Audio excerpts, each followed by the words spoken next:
Well, Cameron in the front right here. Congratulations on another win, but I can't imagine that's exactly how you saw this fight playing out. I know in the cage you said you're not a dirty fighter, but like back-to-back fights when these things are happening, is at the back of your mind is like, what's going on in these fights that's happening with me?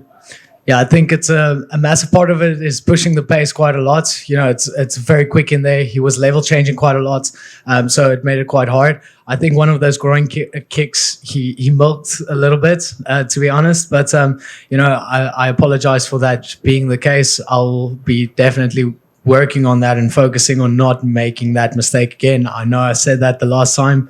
A massive part I'm taking home with me is just slowing down the pace a little bit. Fighting aggressively is a massive tool of mine, but at the end of the day, if you can't do that calculated, it can cost you the fight.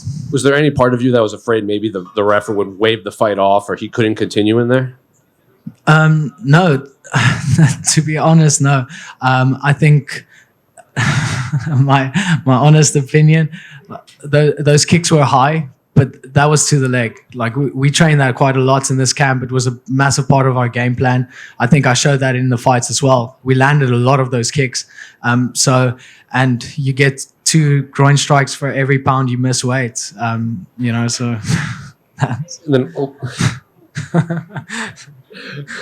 A last one on this topic. You said you might have to change your game plan and just kind of pull back from being so aggressive. But like you said, that's the style of fighting that got you here. And that's what even Dana White mentions when you fought. Like, how difficult will it be when you're in there? It's one thing to prepare, but when you're in there to not just kind of keep pushing forward like you used to. Yeah, I think I'm going to be fighting my personality as well. I enjoy being in there and I enjoy pressing hard and, taking my opponent to deep waters. So it's just going to be about narrowing down technically what we need to fix in order to not create fouls like that.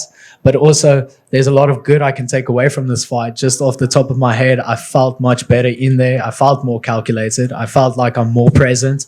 The first fight was just all over the place. My head was quite scrambled. This time, the whole experience was much better. So I believe we'll be improving every single time. I hope I showed that in this performance, and we'll be showing that again, hopefully in June or July. You mentioned your game plan. Obviously, you had a very kick-heavy attack, but you're also finding a lot of success with your hands. You were snapping his head back with a lot of your combinations. So outside of the fouls, did everything go to plan with your game plan? I think so. I think we... I really try and hunt finishes, which can not be that good, So I think technically, movement-wise, I think it was good. I think we were quick. Angles, I think we could have done much better. I think on the exit, we could have done much better. That's just quick stuff. My coach yelled at me just after the fight, and that just also shows the importance of how we approach these fights. He already had a list of stuff that we're going to need to fix. So if I land in South Africa on Tuesday, I have some homework to do. Is that normal? Every fight, he just gives you a list of things? 100%. Every single fight since I joined the pro Team CIT team when I was 18, every single time. Last one for me. You and your teammate Drickus have been very active, especially together. So when are you hoping to get back in there, and you hoping to stay both of you matched up on the same cards moving forward? I think when Drickus finishes Derek Brunson, I think that's not going to be the case anymore. I think he's going to be either fighting for a number 1 contender fight, or he's going to be fighting for a world title. So he's obviously going to travel with us if I'm fighting, and I'll be traveling with him. I'll be his number 1 cheerleader if I don't have a fight scheduled. But I would like to get back in here June, July, and really make a statement once again. Cameron, over here, man. Going back to the weight cut yesterday for him, with him missing weight, did that upset you? You got some extra coin, which is good, but did that also give you a bit more confidence knowing maybe you had a bit of a rougher time making the weight? Yeah, extra money, I can't complain. But it comes down to professionalism, and that's a big part of your job is making weight. So I've fought guys before in my professional career and amateur career that just don't care about making weight. Off the top of my head, my second fight in the UFC, that guy missed weight with like 8 pounds. So it's just about, we need to really make that taking away from his money, that's granted, that he deserves that. So yeah. any plans to go to Top Golf? Did you end up going? I was curious. Did you end up getting to go to Top Golf at all? I did not, but we still have 2 days. So I'm really going to try and convince my team, but I think they're going to be swinging at other stuff. So. You need to film that, I think. I know you're a good golfer, right? So it'd be cool to see you get that. I'm a terrible golfer, but I'll edit it very well, I promise. There you go. I like the editing. And what about tonight? Obviously, you're going to watch Drakus compete, but after that, any plans? Do you have anything on the horizon this evening after this big win? Maybe I can ask you guys, what do you like eating here in Vegas? Because I'm very hungry. So I would like to have some great food here. I'll have to pass that to someone else. I'm Canadian. And just last one for me. Any opponents in mind for the next fight? I know just a couple fights in the UFC, but I'm sure you're keeping an eye on the division and who's sort of up and down, right? No names at all. I trust the UFC and Sean Shelby to make an educated decision on who they want me to fight next. And I've never turned down a fight, so I'll be ready. Hey, Cameron here in the back. Back-to-back fights in Las Vegas. How do you like competing at the T-Mobile? And do you have a desire, the UFC goes on the road now. Are there markets that you do want to go visit as part of your career? Most definitely. I love Vegas. It's getting much easier just getting into the procedures here, in fight week, landing. Obviously, the traveling, we're getting used to that as well. So coming to Vegas is a lot of fun. We enjoy it. We are staying in the New York hotel, which is very across the street. So it's very convenient as well. And, the UFC has made it very easy for us. I would love to fight in other cities as well, just experience that. There was a end of March, I think they're going to Texas. I would have loved to go to Texas as well. I would like to fight in different areas. I would love to fight in Europe. I was calling for the London card after my debut, but that did not happen. But it will happen.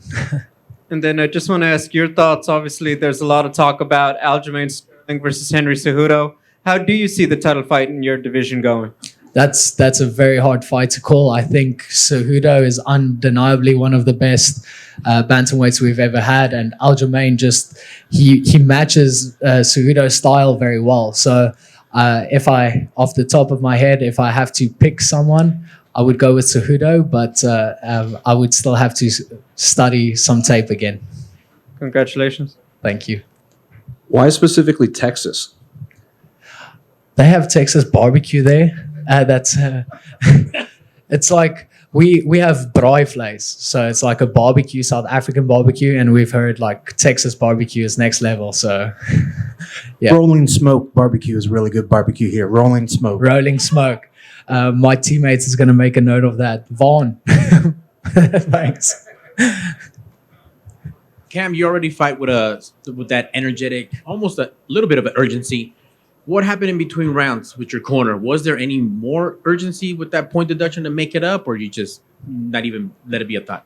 Yeah, that was the weird thing, because there was a healthy mix of both, slow it down, but also finish the fight.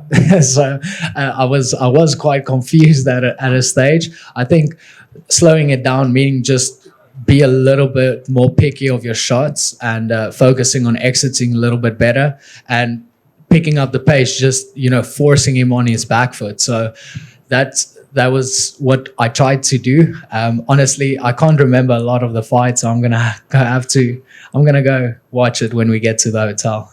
Excellent, thanks, sir. And last for me, Drake has mentioned the whole acclimating, coming to Vegas. How have you guys gotten better at that? Because one side of the world to the other, training camps, what have you, it is a big factor to get your body right for this weather, this conditions. Yeah, definitely. I think we have an amazing team, and we try and do it as good as possible. So we travel anywhere between 10 to 13 days before fight night. We travel to Vegas to climatize. We do peak sessions. We do everything here. So we really try and do it as good as possible. When we're back in South Africa a few days before we fly, we already live on American time. So when the night is dark and everyone is in bed, we're up, training at 3 a.m. in the morning, our time. So we really try and do it as professionally as possible, that when we get here, we can perform at our best of our abilities. Excellent. That's a true professional. Congrats on the win and enjoy the food. Thank you.